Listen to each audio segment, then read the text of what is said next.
Danni said, Preston, it's going to be a no for me, dog. Andi is still minding business that don't pay her. And ZAC and Karen are finally turning the corner. What's good, y'all? It's your good sis, Erica Bain, coming to you right here on Erica Bain TV with another Sistas video. And in this video, we are breaking down season 5, episode number 15. I believe this episode is titled Two Can Play That Game. And I'm liking where we're at in the season. I love the tone and the pace that we are experiencing. I feel like we are entering into a new Sistas era. The episodes are giving, and it's not necessarily a ton of drama, but they're really moving each of the characters forward in reference to their character development, the situations that they're in, the conversations that they're having. I'm really enjoying it, and in this video I'm going to talk about all of that and then some. If you're new here, go ahead and hit that subscribe button and turn on your bell notifications so you don't miss out on any of my sisters content, because I do believe I'm one of the best out here in these interwebs having conversations around sisters, because we having full, well-rounded conversations. Even though y'all still coming for me, right? Like Karen is on her best behavior and y'all still coming for me, and I'm still standing 10 toes down with my good sis, okay? Because sis has turned the corner, sis is feeling lighter, sis is feeling free. And what y'all not going to do is cage her in her past transgressions and mistakes, because what? We all make them, and guess what? If we lucky, we get better, we evolve, we move forward, and we progress. And that's what I'm seeing, baby. But before I get into that, let's go ahead and take it back to the top of the episode, right? Because Danni and Preston sparked this episode off. We saw at the end of last episode, Preston proposed to Danni. Preston, are you drunk, baby? Are you high? Like, I know the whole thing is like, Danny's like never sober, but it's giving, what are you on? It's giving, what crack did you smoke? It's giving, is there meth in your pocket? Because, sir, what in the hell were you thinking? Why would you propose to this girl? Like, the way that I, in my soul, like deep down in my soul, want to root for Preston, but the way that he keeps smacking me in my damn head with this raggedy ass male need to hit whatever little achievement that he has listed on his life goals by a certain time.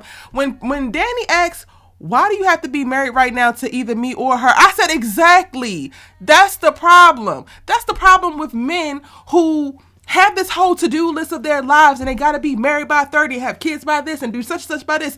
Sir, if you don't get the hell on with your little timetable, because I ain't finna fit where you trying to make my ass fit, because it's giving you don't really love me. It's giving you don't even know what the hell you're doing. It's giving you following a plan that your ass wrote probably at 14. And bro, we grow, we learn, we progress. Things change. And if you really love her, if you really down for her, if you really want to be with her, you really can only see yourself with her, then guess what? You're going to adapt and adopt what you need to in this moment to be with her however you can be. The whole marry me ultimatum or I'm marrying somebody else is tight and raggedy. And at this point, Preston, because you done already said it, you done already got your ass on that plane, you done already brought your ass back, right? Now you continuing to reaffirm it's going to get your head knocked off your shoulders. Yes, we are resorting to violence because there's no way in hell that you should think that an ultimatum about marriage should stand. It is emotional manipulation. It is emotional aggression. It is trauma.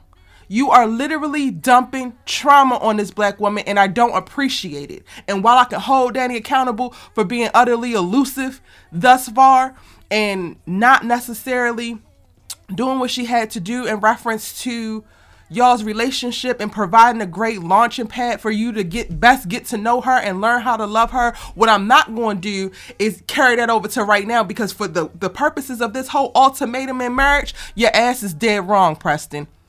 And you need to quit while you are damn ahead, because at this point you finna get canceled for good. You finna get the ex that I never speak to and that was a regret. That's what you finna get. The way that he has yet to understand how horrible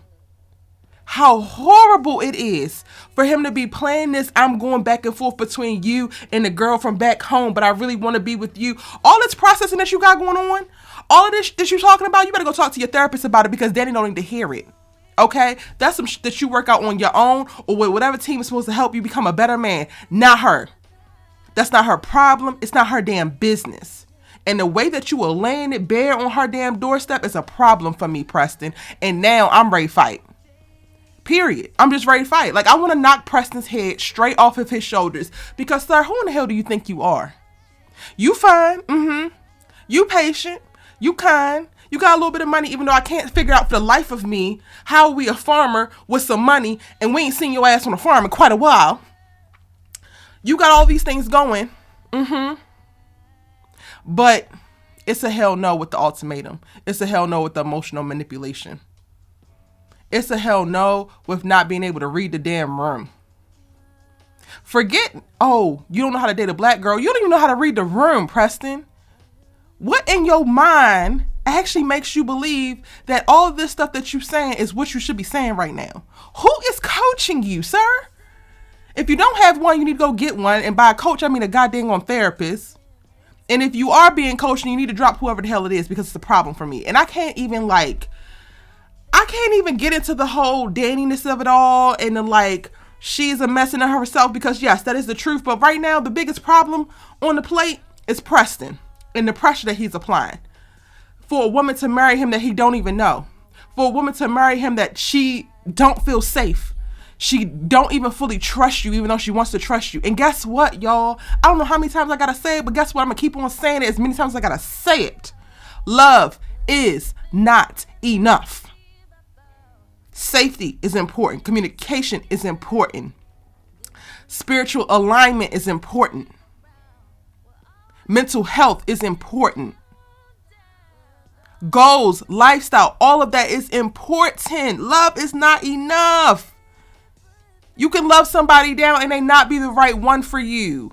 And Preston, that's what you're giving right now. I'm going to go ahead and move on because I don't want to make this whole damn video about them. But I started off hot because the way Preston, when she does not concede and does not say yes, I'm not getting off this floor until you say yes. Well, then you're going to be on that damn floor for a while. The way that at the end when she's just like, no. Flat out no, because she takes a while before she actually says flat out no. And he's like, well, you don't want me yet. She just told you that she loved you. She just told you, be here, be present, relax. And you still pushing. And then we wonder why black women respond the way that we do when we're put in situations that we should never be put in. When pressure is applied that should never be applied. If Danni decides to lose her mind and go batshit in the next 2 episodes, I'm going to go ahead and give sis a pass and I'm going to look the other way. Because if it was me, I would have already swung. Now moving on. Sabrina and Calvin, y'all. They are finally at a place where they are giving us something worth seeing. The way that Calvin is showing up for his black woman. The way that he is here to do whatever she needs after her coming out of this traumatic space of being arrested for something that she did not do. She's still very much so in a worrying and concerned place. She don't know if Maurice is going to turn on her, and she don't know if she's going to lose her job, if she's ever going to be able to get a job. We learn that she's the sole provider for her mom, who is sick, and things are weighing very, very heavy on her.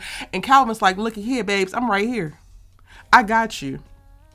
The first time in the series that I feel like we have truly seen these two in a space that is healthy and healing for the relationship that they have and moving them forward within this relationship, and also setting them up for something. And no, I'm not saying that this whole time Calvin just had to show up for Sabrina and it would have fixed everything, but it's also showing who he is. The thing that I think that we were missing when it came to Calvin is that we were presented with the out of the norm lifestyle, because I'm saying out of the norm because we don't see it very often, not because normal is where you need to be, because guess what we say is normal is not actually normal. Fuck normal for real. But out of the norm in reference to we don't actually get to see it a ton. And it was so much focus on his sexual proclivities and what he liked and his preference and this and that. And we never really got to know we never really got to know Calvin as a person. And now we're really getting to know him as a person. We got peeks of it with the whole storyline with his daddies, but now we're really getting to know the fiber of this man. What is he truly made of? And now I'm like, okay, they can build a relationship off of this. And honestly, this part of the whole sisters conversation speaks to us rushing to go to bed with these men. Like, let's stop. Like, by all means, if you sexually liberated and you just trying to get yours, then sis, do what you gotta do. But if you're really trying to be with somebody, you're trying to find somebody that you can possibly be with forever, you want a relationship, you want deep connection, you want something meaningful, you want to be able to trust somebody and feel safe, then let's stop jumping into bed with people immediately. Let's actually get to know who they are, what they all about, what they're capable of, what they're not capable of. Because all of that really helps you make a better decision, especially when it comes to love. Like, I talk about this often. I'm not going to deviate too much because I don't want this video to be too long. But I talk about this often about how one of the first people that I ever fell in love with, I thought was ugly from the jump. But it wasn't until I got to know them, and then they became the finest thing walking, because they were just such a solid person. Like, they were just everything. Literally everything. And I think that what we're getting right now is a shift with Sabrina and Calvin. And Sabrina is not going to need, not that she did need, honestly, but she thought she did. She's not going to need validation from her friends, specifically Danni, because she's seeing Calvin in a way that actually shows who he is as a person. So all of the other superficial, all of the other stuff on the outside is going to be less unattractive, because who he is as a person is going to be the most attractive, if that makes sense. And I'm here for it. Y'all know I'm here for some really bomb storytelling and some nuance.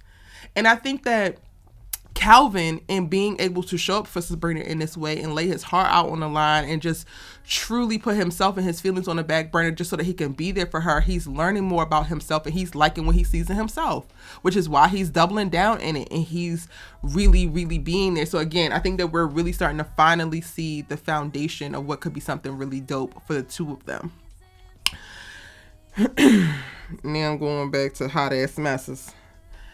Andi, okay, I understand, and I will never take away from Andi the fact that Robin becoming a whole ass hoe and trying to run her whole facts about Paris was ridiculous. It was clownery. It was buffoonery at its finest, and it was utterly absurd. But the way that she is standing 10 toes down and keeping everything about business, still getting what she needs from Robin, but then not allowing it to be more, even though she is sexually attracted to him, even though she actually does want to go that way. But now she's like, oh no, he's off limits because he humiliated me. Well, Gary squeezed you until you was unconscious. Gary cheated on you multiple times. Gary had women up in your bed. Gary had his ex-wife come and shoot him right in front of you and point a gun at you. Gary, ex-wife, tried to beat your ass in a parking garage. Like, I can just go all day, Andi, and yet and still Gary is still in your bed in your head, and Robin is where you draw the line. Y'all cannot tell me there's something not wrong with Andi. Y'all can't tell me that. Y'all can't tell me that sis is not deeply, deeply broken, and like, the better she looks physically, the more I'm like, yeah, something is wrong. Sis is masking, because I am utterly bewildered how she could just go completely cold turkey when it come to Robin, but yet and still Gary is still there asking questions about who she's talking to, listening to phone calls, and she still think that it's funny and cute. She still think that she maintaining a little bit of boundaries because this is my place. I ain't got to tell you that. He don't get to ask that. Do you not understand? You having to check him is not actually you enforcing your boundaries and stopping him from being jealous. He's already showing the jealousy. He's already showing that he has not changed on numerous occasions, and you being able to check it in a moment is not really doing what you think it is. I hate to go here, but I literally watched Andi and I was just like, mama is really pathetic. And I hate to say that about a black woman. I really do. But like, that is all that kept reverberating in my head while I'm watching the scene with her and Gary. Because I really do not understand how she's not taking a stronger stand when it comes to Gary, but she has such a solid stand when it comes to Robin. And by all means, go ahead and throw both of them in the trash if you want to be honest. But like, girl, make it make sense. Because you all over the place. You really all over the place with your standards. And it's giving no standards.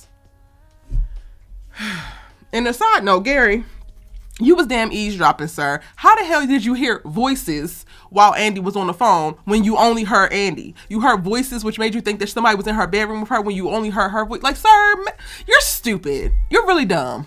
Like, for real. And the fact that Andi don't call you on every single thing, I'm just moving on, because now I'm beside myself. ZAC and Fatima.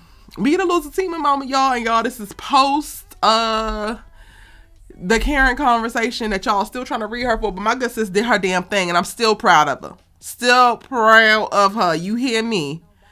They're just getting ready for the day, and ZAC got his little suit on because he going to the attorney. Then he gonna go by Karen's and take the paperwork from the attorney so that they can go ahead and get this moving. ZAC, you real quick with this whole child support thing. Not a child in sight, but you real quick with it. He also reveals that, you know, Heather has been ducking him because Fatima's like, yo, did you talk to Heather? He's like, no. But then ultimately he asks like, yo, you good with me going to go talk to Karen? And he's like, Fatima's like, if you gonna do something, you gonna do it, whatever, like, go ahead. Which we're gonna talk about by the end of the episode. It was very cute little regular Fatima moment, if you ask me. I just have thoughts, which I'll probably do a separate video. Moving on. Andi and Fatima. This is what I'm talking about when I said that Andi don't know how to mind her damn business. Fatima did everything that she has to do, and then Andy's like, oh, you think you're getting out of here that easily? And then she asks Fatima how she feels about last night. Is she cool with everything? How she feel about the baby being ZAC's? Andi, are you this girlfriend or not? Or are you just nosy? Because it's one thing to support your friend, but it's another to just be all up in her business. Like, let her come to you. If she was very concerned, then she would have came to you. If she really needed to share, then she would have came to you. Like, give the girl space. I don't like how Andi don't give Fatima no damn space. And it's annoying. And Fatima in turn asks, well, how is Karen? And then Andi don't got nothing to say. Well, girl, don't be asking me stuff if I can't ask you stuff. And see, this is what I'm talking about. This is how you end up in these trick bags, Andi, because you don't mind the damn business that pays your ass. Now, the only thing that I had a problem with out of the whole statement, because I'm 100% on Fatima's side when it comes to Andi need to mind her damn business, but Fatima talking about now they both can leave us the hell alone because Andi revealed that Karen is good with Aaron. Fatima, you know good and damn well Aaron is not bothering y'all. Never has and never did. So, like, you saying that both of them, meaning Aaron and Karen, can leave y'all the hell alone. Girl, don't be channeling ZAC's energy. Because ZAC has the problem with Aaron. Aaron don't have no damn problem with ZAC. Never have, never did. Never will. Well, actually, apparently they about to be fighting at a juice bar or something, y'all. So maybe Aaron is going to be tired of ZAC swinging and he going to finally stomp his ass out. Who knows? I don't know. We'll see. But, like, Fatima, girl, I'm not a fan of, in the last 2 episodes, some of the dialogue that Tyler Perry has given Fatima because I don't feel like it's really true to her character. Now that both of them can leave us the hell alone. Girl, you know Aaron has been A1, day one. So cut it out. And also, on Fatima's side, Tamara calling Fatima to debrief after every single thing that happens, that's the thing that's going to get them caught up. Girl, do a weekly debrief. And y'all need to do that in person somewhere outside the city. Like, the way that Hayden be sneaking around, Tamara could have thought that he left and he could have been right outside the hotel room door.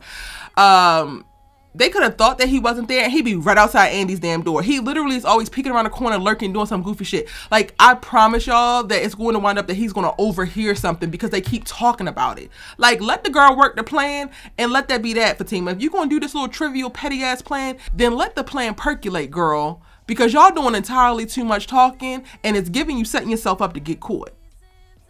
Which is only going to make Hayden even more angry. And then you brought that shit on yourself. Now, the favorite part, my favorite part of the episode, y'all, is definitely ZAC and Karen. Y'all, seeing ZAC smile up in the salon, I don't know. It was just so refreshing and it did something to my soul. And no, I'm not wishing for them to get back together. I don't want that. No, like, I have been calling for them to get to a place of having a wonderful, beautiful friendship for a very long time. And so many of y'all have been telling me I'm crazy. So many of y'all have been dragging Karen. And I've been keeping hope alive because guess what? Your girl's a writer, a director, and I know how this damn thing go.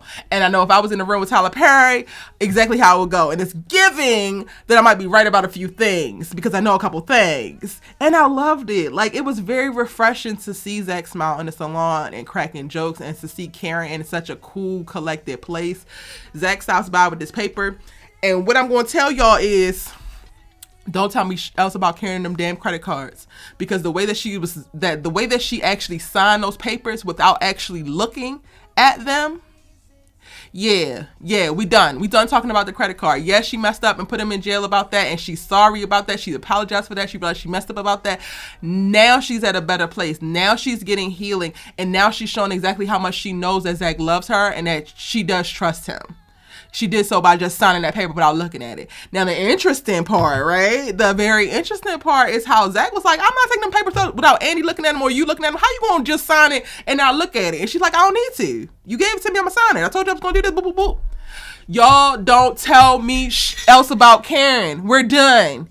You're done. I hope you enjoyed the ride, cracking slick, and being on my good sis head, but we're done with it. Because mama has entered a whole new era, and we are proud of her. Sis is shining. Ain't she glowing? Look at her. Looking how she looking. Some of y'all mad about it, but y'all be all right. I promise. I'm going to say a prayer for you tonight. I love how she had the moment where she revealed that the letters really helped her feel lighter and light enough to let this go. I was like, yes, that's exactly what I thought. I knew the letters was going to be popping. She tells ZAC, like, you know, Fatima's a cool chick. So, like, listen, we on the road to healing, honey. We on the road to health. Now, I do think that so much has happened that now I doubt that Karen and Fatima will get to a place of being cool. Not cool, but like friends. They will be cool. That's going to happen regardless. But like friends. I did at one point really, really hope for Karen and Fatima to be actual friends. But I don't think that that's going to happen. However, I do think that we're going to get to a place for ZAC and Karen to be really good friends. And I'll take that over anything, any day. And I absolutely love the moment where she congratulated him on his engagement and on fatherhood. Like, I felt like everything that she said was so genuine, so dope. And I think that ZAC needed to hear some of those things come from her, which was powerful. Now, before we can get out of this episode, Angela's little messy ass comes by the office asking Fatima, are you and ZAC good? Are y'all still together? And then she shows Fatima a picture of Karen kissing ZAC on the cheek as he was leaving the salon, because they had a nice little platonic moment. And of course somebody took a picture. I'm ready to take everybody goddamn phone in Atlanta at this point, because why is everybody always taking little creepy ass sneak pictures of people? What is that about? I mean, it's a really good device to use as a writer. It's very easy and it gets you where you're trying to go. But also, everybody drop your phone. Don't come around with no phone, because everybody want to be taking pictures all the damn time and then taking stuff out of context. Fatima, you know better, do better, honey. You know what this is. After ZAC lost his mind about you and Ian, girl, let's not do what he did. Let's show him exactly how this need to roll. And that's pretty much it, y'all. I'm going to talk about that more in my preview for next week's episode. Hit the subscribe button if you're new here. And let me know what you thought about the episode in the comment section down below. Give this video a like because you made it all the way to the end and I think that you liked it. And stay on the lookout for, again, my episode 16 preview, as well as a couple other subject videos that I got coming to talk about some of the things that happened in depth in this episode. It's your good sis you love ZAC TV with, and I'm going to see you in the next video. Bye.